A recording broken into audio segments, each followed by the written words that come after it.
ओम शांति। 27/12/2023 प्रातः मुरली। ओम शांति। बाप दादा, मीठे बच्चे, देवताओं से भी उत्तम कल्याणकारी जन्म तुम ब्राह्मणों का है, क्योंकि तुम ब्राह्मण ही बाप के मददगार बनते हो। प्रश्न है, अभी तुम बच्चे बाबा को कौन सी मदद करते हो? मददगार बच्चों को बाप क्या प्राइज देते हैं? उत्तर, बाबा प्योरिटी पीस का राज स्थापन कर रहे हैं। हम उन्हें प्योरिटी की मदद करते हैं। बाबा ने जो यज्ञ रचा है उसकी हम संभाल करते हैं, तो ज़रूर बाबा हमें प्राइज़ देगा। संगम पर भी हमें बहुत बड़ी प्राइज़ मिलती है। हम सृष्टि के आदिमध्य अंत को जानने वाले त्रिकालदर्शी बन जाते हैं और भविष्य में गद्दी नसीब बन जाते हैं। यही प्राइज़ है। गीत बजा है, पितु मात सहायक स्वामी सखा। ओम शांति। ये किसकी महिमा है? यह है परमप्रिय परमपिता परमात्मा, जिनका नाम शिव है, उनकी महिमा। उनका ऊंचते ऊंच नाम भी है, ऊंचे ते ऊंचा धाम भी है। परमपिता परमात्मा का अर्थ है सबसे ऊंचे ते ऊंची आत्मा, और किसको भी परमपिता परमात्मा नहीं कहा जाता। उसकी महिमा अपरंपार है। तो ऐसे कहते हैं कि इतनी तो महिमा है जो उसका पार नहीं पा सकते। ऋषि मुनि भी ऐसे कहते थे कि उसका पार नहीं पा सकते। वो भी नेति नेति कहते आए हैं। अब बाबा स्वयं आकर अपना परिचय देते हैं। क्यों? बाबा का परिचय तो होना ही चाहिए ना। तो बच्चों को परिचय मिले कैसे? जब तक वह इस भूमि पर ना आए तब तक और कोई उनका परिचय दे ना सके। जब फादर सोज सन, तब सन सोज फादर। बाप समझाते हैं, मेरा भी पार्ट नुदा हुआ है, मुझे ही आकर पत्तों को पावन करना है। साधु संत भी गाते रहते हैं, पतित पावन सीताराम आओ, क्योंकि रावण का राज्य है। रावण कोई कम नहीं है। सारी दुनिया को तमो प्रधान पतित किसने बनाया? रावण ने। फिर पावन बनाने वाला समर्थ राम है ना। आधा कल्प राम राज्य है, तो आधा कल्प रावण का भी राज्य चलता है। रावण क्या है ये कोई नहीं जानते। वर्ष वर्ष जलाते रहते हैं तो भी रावण का राज चलता रहता है, जलता थोड़ा ही है।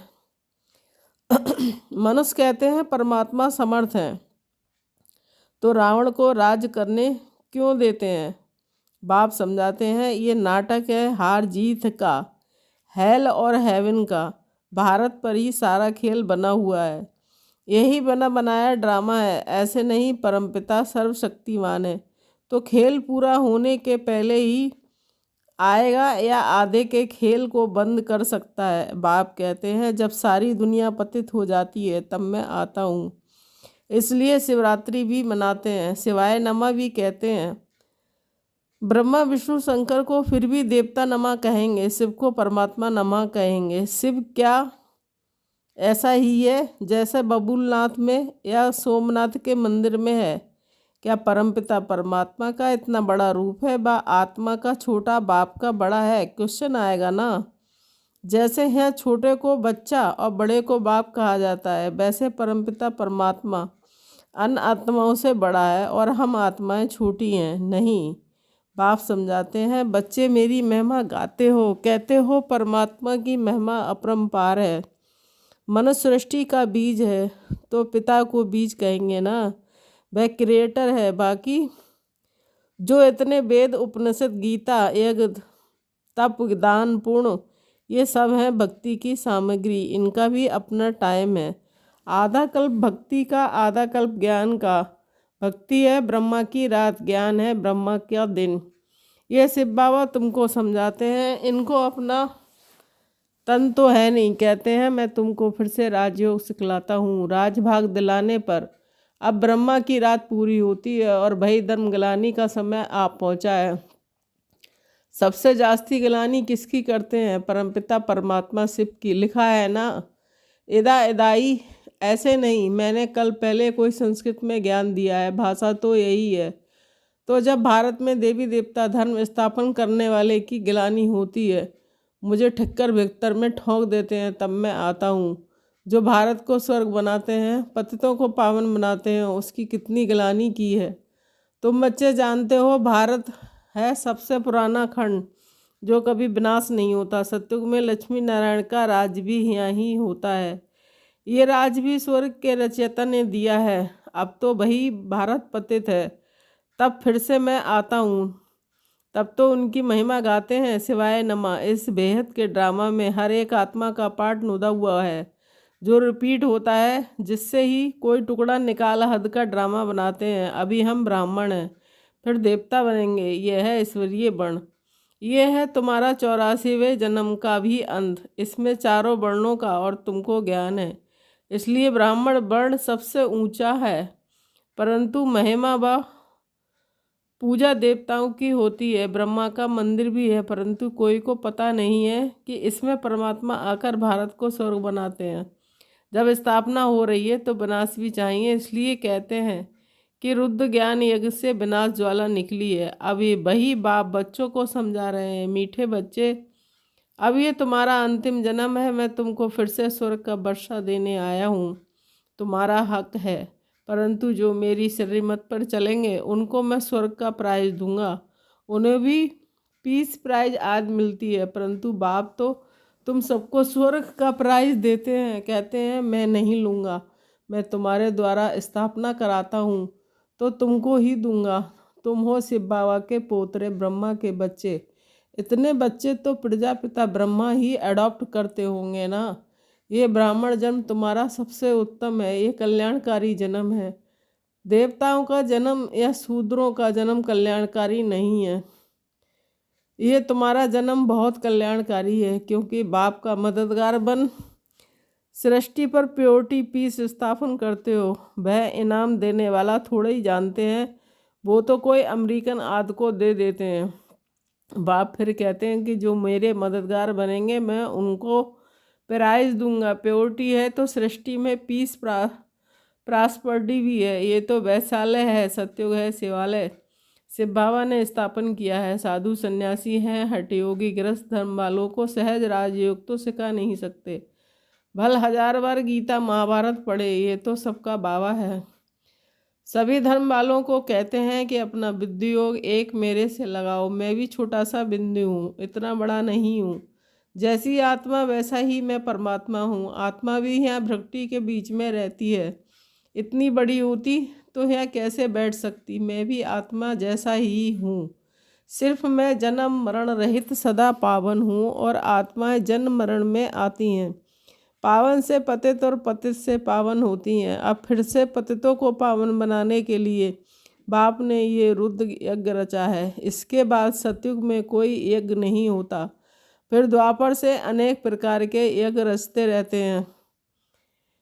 ये रुद्र ज्ञान एक सारे कल्प में एक ही बार रचा जाता है, जिसमें सबकी आहुति पड़ जाती है। फिर कोई यज्ञ नहीं रचा जाता। यज्ञ रचते सब हैं तब है जब कोई आफतें आती हैं, बरसात नहीं पड़ती है, व अन्य कोई आफतें आती हैं तो यज्ञ करते हैं। सतयुग त्रेता में तो कोई आफतें आती नहीं है। इस समय अनेक प्रकार की आफतें आती हैं, इसलिए सबसे बड़े सेठ शिव बाबा ने एक रचवाया है, तो पहले से ही साक्षात्कार कराते हैं। कैसे सब आहुति पड़नी है, कैसे विनाश होना है। पुरानी दुनिया कब्रिस्तान बननी है, तो फिर इस पुरानी दुनिया से क्या दिल लगानी है। इसलिए तुम बच्चे बेहद पुरानी दुनिया का संन्यास करते हो। वह सन्यासी तो सिर्फ घर बार का संन्यास करते हैं। तुमको तो घर बार नहीं छोड़ना है, यहाँ गृहस्थ व्यवहार संभालते भी। इससे सिर्फ ममत्व तोड़ना है। ये सब मरे पड़े हैं, इनसे क्या दिल लगाना है। ये तो मुर्दों की दुनिया है, इसलिए कहते हैं परिस्थान को याद करो। कब्रिस्तान को क्यों याद करते हो। बाबा भी दलाल बन तुम्हारी बुद्धि का योग अपने साथ लगाते हैं। कहते हैं ना, आत्मा परमात्मा अलग रहे बहुकाल। ये महिमा भी उनकी है। कलयुगी गुरु को पतित पावन कह नहीं सकते, वह सदगति तो कर नहीं सकते। हाँ, शास्त्र सुनाते हैं, क्रियाक्रम कराते हैं। शिव बाबा का कोई टीचर गुरु नहीं। बाबा तो कहते हैं मैं तो तुमको स्वर्ग का वर्षा देने आया हूँ, फिर सूर्यवंशी बनो चाहे चंद्रवंशी बनो। वह कैसे बनते हैं, लड़ाई से नहीं, ना लक्ष्मी नारायण ने लड़ाई से राज लिया, ना राम सीता ने। उन्होंने इस समय माया से लड़ाई की है। तुम इनकॉग्निटो वॉरियर्स हो, इसलिए तुम शक्ति सेना को कोई जानते नहीं। तुम योग बल से सारे विश्व के मालिक बनते हो। तुमने ही विश्व का राज गंवाया है, तुम फिर से पा रहे हो। तुमको प्राइज देने वाला बाप है। अब जो बाप के मददगार बनेंगे उनको ही आधा कल्प के लिए पीस प्रॉस्पेरिटी की प्राइज मिलेगी। बाबा मददगार उन्हें कहते हैं जो अशरीरी होकर बाप को याद करते हैं, सुदर्शन चक्र फिराते हैं, शांति धाम, स्वीट होम और स्वीट राजधानी को याद कर पवित्र बनते हैं। कितना सहज है। हम आत्मा भी स्टार हैं, हमारा बाप परमात्मा भी स्टार है। वह इतना कोई बड़ा नहीं है, परंतु स्टार की पूजा कैसे हो, इसलिए पूजा के लिए इतना बड़ा बना दिया है। पूजा तो पहले बाप की होती है, पीछे दूसरे की होती है। नारायण की इतनी पूजा होती है, परंतु उनको ऐसा बनाने वाला कौन? सबका सदगति दाता बाप। बलिहारी उस एक की है ना। उनकी जयंती बर्थ डायमंड तुल्य है, बाकी सबसे बर्थ कौड़ी तुल्य है। शिवाय नमा ये उनका यज्ञ है, तुम ब्राह्मणों से रचवाया है। कहते हैं जो मुझे प्योरिटी पीस स्थापन करने में मदद करेंगे उनको इतना फल दूंगा। ब्राह्मणों से यज्ञ रचवाया है तो दक्षिणा तो देंगे ना। इतना बड़ा यज्ञ रचा है और कोई भी यज्ञ इतना समय नहीं चलता है। कहते हैं जो जितना मुझे मदद करेंगे उतनी प्राइज दूंगा। सबको प्राइज देने वाला मैं हूँ। मैं कुछ नहीं लेता हूँ, सब तुमको देता हूँ। अब जो करेगा सो पाएगा। तो थोड़ा तो प्रजा में चला जाएगा।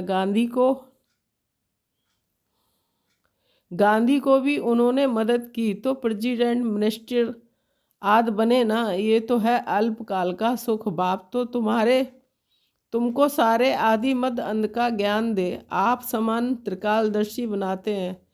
कहते हैं मेरी बायोग्राफी को जानने से तुम सब कुछ जान जाएंगे। सन्यासी थोड़े ये ज्ञान दे सकते हैं, उनसे वर्षा क्या मिलेगा। ये तो गद्दी भी एक को देंगे, बाकी को क्या मिलता है। बाबा तो तुम सबको गद्दी देते हैं, कितनी निष्काम सेवा करते हैं। और तुमने तो मुझे ठिक्कर बित्तर में कितनी गलानी की है। ये भी ड्रामा बना हुआ है। जब कौड़ी जैसे बन जाते हो तब तुमको हीरे जैसा बनाता हूँ। मैंने तो अनगिनत बार भारत को स्वर्ग बनाया है, फिर माया ने नरक बनाया। अब अगर प्राप्ति करनी है तो बाप के मददगार बन सच्ची प्राइज ले लो। इसमें प्योरिटी फर्स्ट है।